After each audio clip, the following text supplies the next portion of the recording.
Okay, अगर Gaussian PDF होती, ठीक है, गॉसियन पीडीएफ, फिर क्या होती है expected value of error? Zero होती। ज़ीरो किस तरह आई है? मीन वैल्यू ज़ीरो किस तरह आई है इसकी? हाँ, ये चीज़ ज़ीरो नहीं है, आपको नज़र आ रही, ठीक है। दिस इज़ दी एक्सपेक्टेड और average value of the error, ठीक है ना। एरर एक्सिस आपकी एक्स एक्सिस है ना, ठीक है ना, right. The average value is zero here, इधर भी एवरेज वैल्यू ज़ीरो है। ज़ीरो मीन गॉसियन पीडीएफ जो होती है आपकी, ज़ीरो मीन नॉर्मली नॉइज़ होती है आपकी, ठीक है। तो इसको भी अगर आप सॉल्व करेंगे जो आंसर ज़ीरो आएगा, ठीक है ना। अगर आप इसको सॉल्व करेंगे वो भी ज़ीरो आएगा, ठीक है ना। आपकी एरर की एवरेज वैल्यू ज़ीरो है, ठीक है ना। Now let's talk about the power present in the error, ठीक है ना। हमने काम तो ये करना है signal power compare to noise power. तो we have a random signal, उसकी हम if we know the PDF probability density function अगर हमें पता है तो हम उसकी ईजिली पावर मेजर कर सकते हैं। That's another way of looking at the, another way of calculating the power of a random signal. एक आपने ऑलरेडी किया हुआ ऑटो कोरिलेशन के ज़रिए से, एक आप यहाँ पे विटनेस करेंगे अभी। Normally we use the variance of a random signal to find out the power, ठीक है ना। टू बी प्रिसाइज हम हमेशा वेरिएंस को यूज़ नहीं करते, हम मीन स्क्वायर वैल्यू को यूज़ करते हैं to find out the average normalised power of a random signal. Let me write down the formula for the variance first. Variance का कुछ इस तरीके से आपने फार्मूला पढ़ा होगा,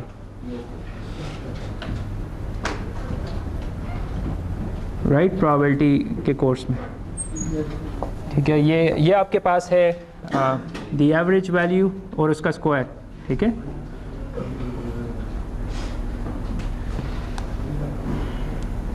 square of the mean, right.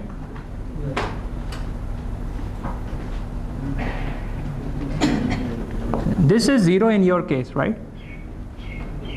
It is zero in your case क्योंकि ई of E zero है, ठीक है ना। अच्छा, ये आपके पास है mean square value, mean squared value.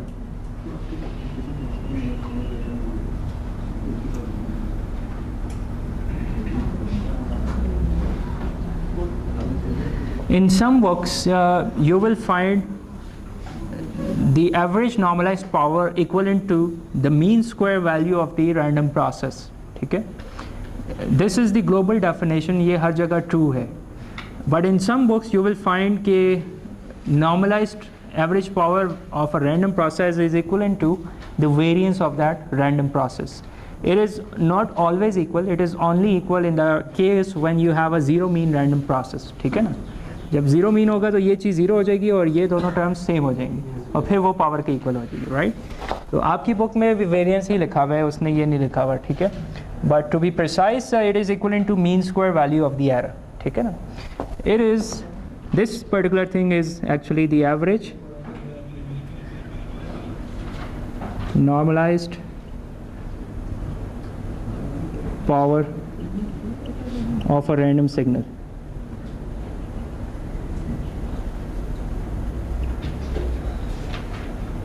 इसको हम नॉर्मली कहते हैं, इस पर्टिकुलर टर्म को हम डीसी पावर भी कहते हैं इसको। Sometimes in some books it is referred as DC power, ठीक है ना। और ये वाली term average normalised power of a random signal, ये आपकी वेरिएंस है।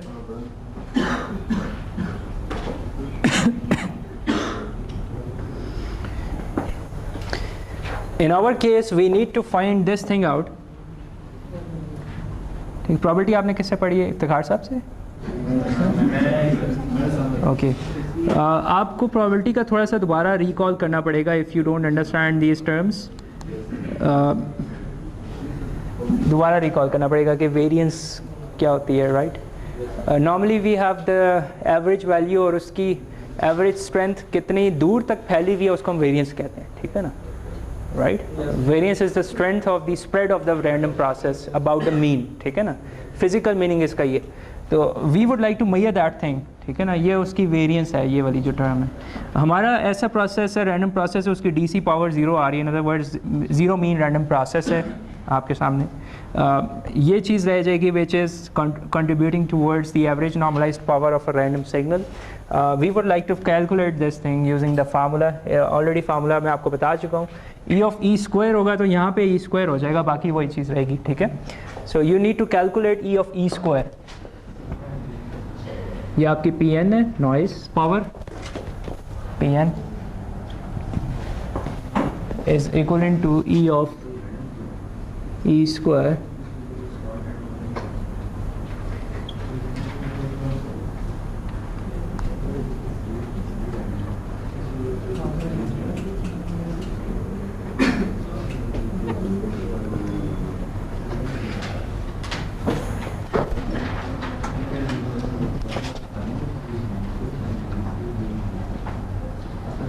ये फाइंड आउट करके बताएं क्या थी, इसको सॉल्व करें.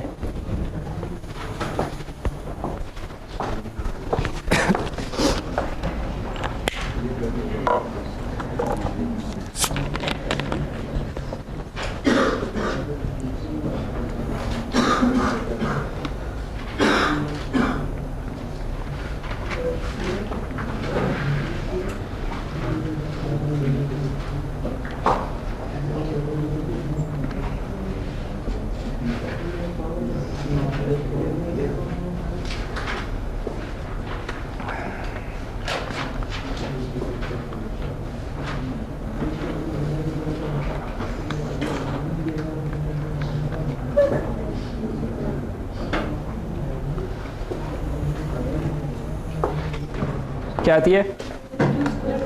Yes, delta Q square by 12.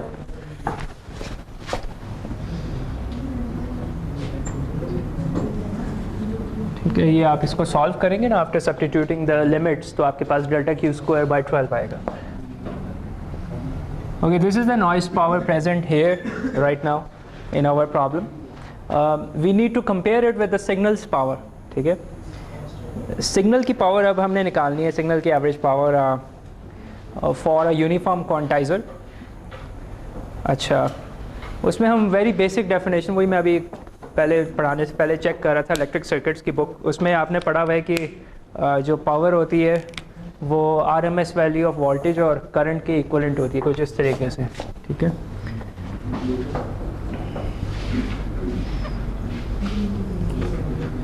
RMS को समथिंग लाइक दैट. ठीक है, इफेक्टिव वैल्यूज़ का मल्टीप्लिकेशन. और अगर मैं इसको V स्क्वायर बाय R कर लूँ तो कोई मसला नहीं होगा. ठीक है, राइट. यहाँ पे हम यही डेफिनेशन यूज़ करेंगे, बट थोड़ा सा फ़र्क ये होगा कि रेजिस्टर, इन अदर वर्ड्स हम रेजिस्टर की वैल्यू 1 कर रहे हैं, सब्स्टिट्यूट करेंगे. The power is normalised to 1 ohm. ये हम यहाँ पे इन आवर डेरिवेशन हम एजम्पशन लेंगे कि R is equivalent to 1 ohm, तो तब आपके पास जो P बनेगी वो VRMS स्क्वायर बन जाएगी. ठीक है, और यू कैन से कि it is equivalent to V peak square by 2. ठीक है, ये हम डेफिनेशन यहाँ पे यूज़ कर रहे हैं एवरेज पावर की. ठीक है, पावर की, in other words, not just the average, हम पावर की बात कर रहे हैं. Signal's power compare to quantization noise power. अच्छा, इसको हमने रिलेट करना है peak value of the voltage को विद द डेल्टा क्यू के क्या रिलेशनशिप है इसकी डेल्टा क्यू के साथ. फॉर दैट हम क्वांटाइजर के ऊपर वापस आएंगे कि हमने यहाँ पे ये जो डाटा है इसको स्प्रेड आउट कर दिया सच दैट के maximum value of the sample amplitude can be assigned as this point here और दिस पॉइंट देयर. ठीक है ना, राइट. इन अदर वर्ड्स आपका पीक टू पीक जो बनता है वो बन जाएगा n times delta Q, samples की जो एम्पलीट्यूड्स की पॉसिबिलिटीज़ हैं.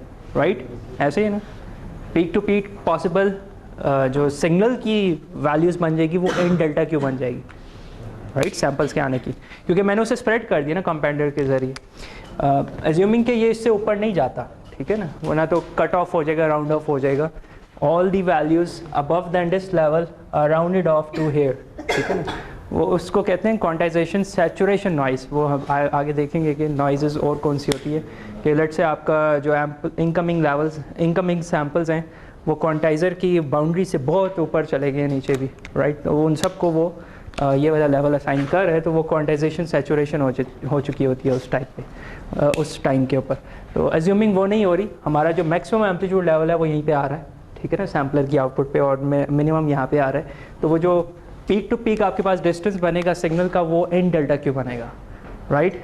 And if I can replace it with delta Q, तो मैं किस तरीके से लिखूँगा वी पीक को n delta Q by 2, right. Peak to peak n delta Q है, तो वी पीक होगा n delta Q by 2 possible.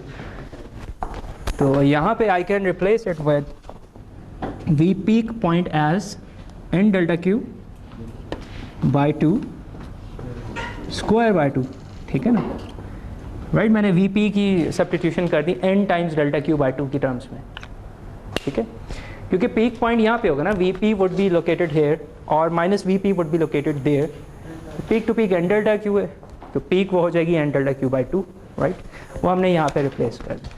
अच्छा, अब आपने क्या करना है कि इनकी रेशो निकालनी है, क्योंकि आपको सिग्नल पावर पता चल गई है, नॉइज़ पावर पता चल गई है, right, in terms of delta Q. We can have the ratio signal power divided by this term will give you signal to noise ratio, ठीक है। तो वो आपने यहाँ पे निकालना।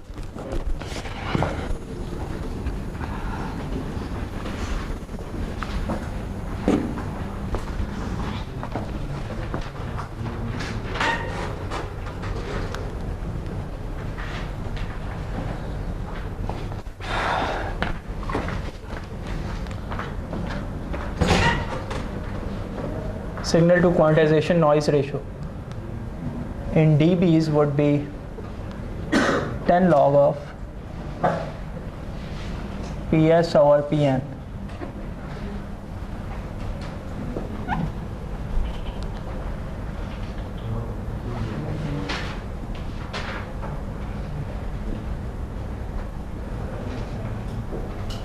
PS क्या है?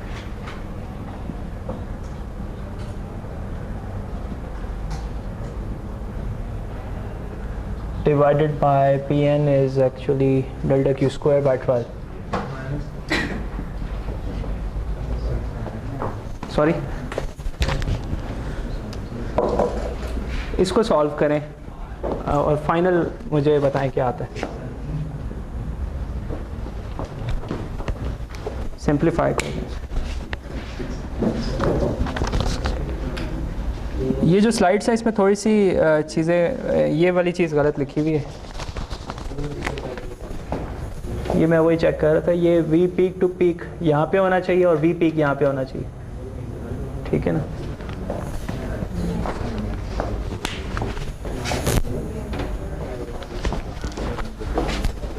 थ्री एल स्क्वायर आता है, बाई 2 आता है, ठीक है।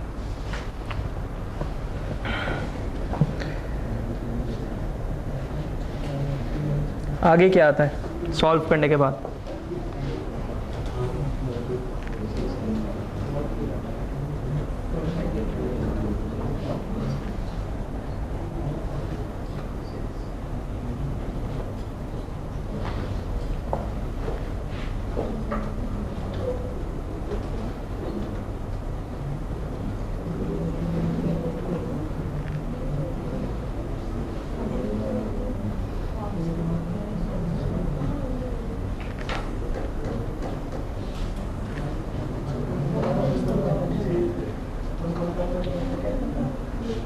किसी ने निकाला? लॉग करने के बाद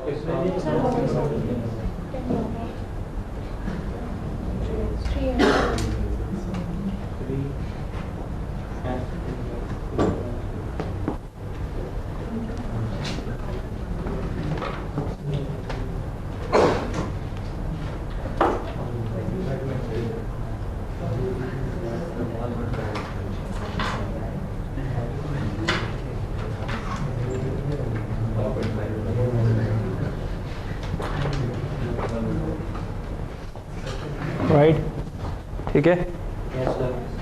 तो ये आता है, I remember it actually 1.76 dB plus 2 उधर आ जाएगा, राइट।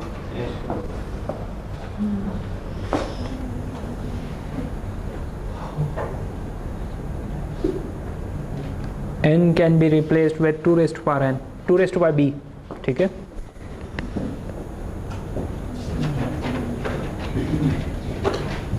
राइट, b यहाँ पे बाहर आ जाएगा,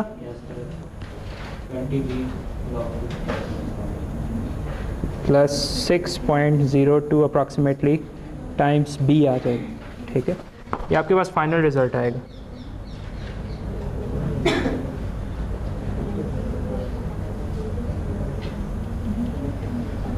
log of 2 is 0.3 है, 0.3 होता है, 0.3 होता है, ठीक है, अप्रॉक्सीमेटली।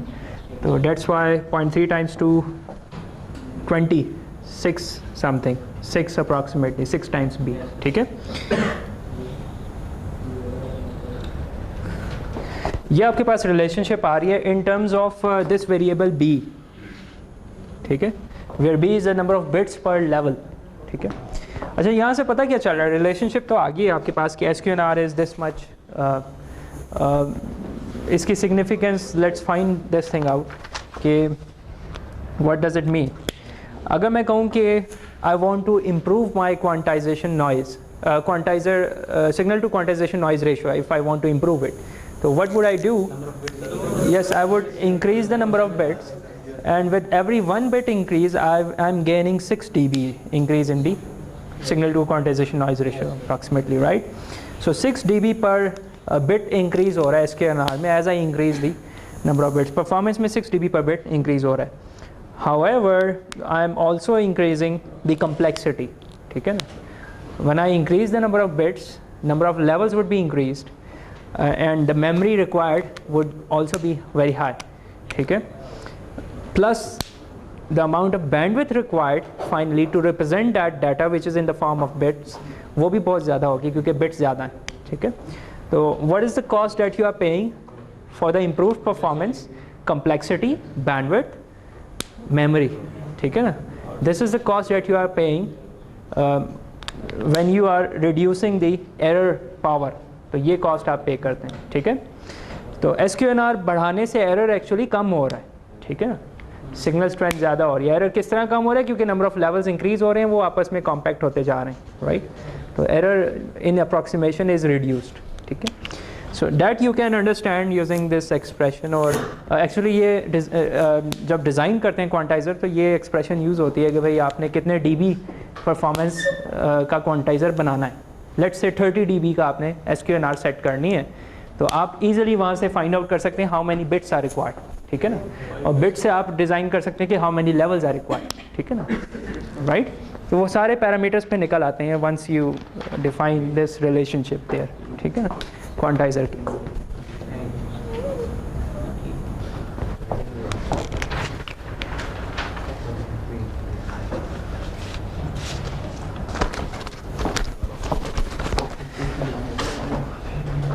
इसको sometimes we ignore this thing, जिस तरीके से स्लाइड्स में इग्नोर किया हुआ है, because it's a constant value, it doesn't change when you increase the bits. तो 1.76 को उसने इग्नोर ही कर दिया, सिर्फ ये चीज़ इंक्रीज होती है as you increase the bits, ठीक है, right. So that's why 6 times b और 6n is here the number of bits in the slides, ठीक है।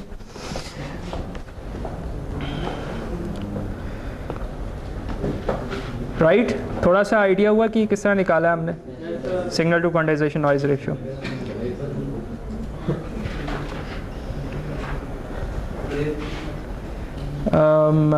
ब्रेक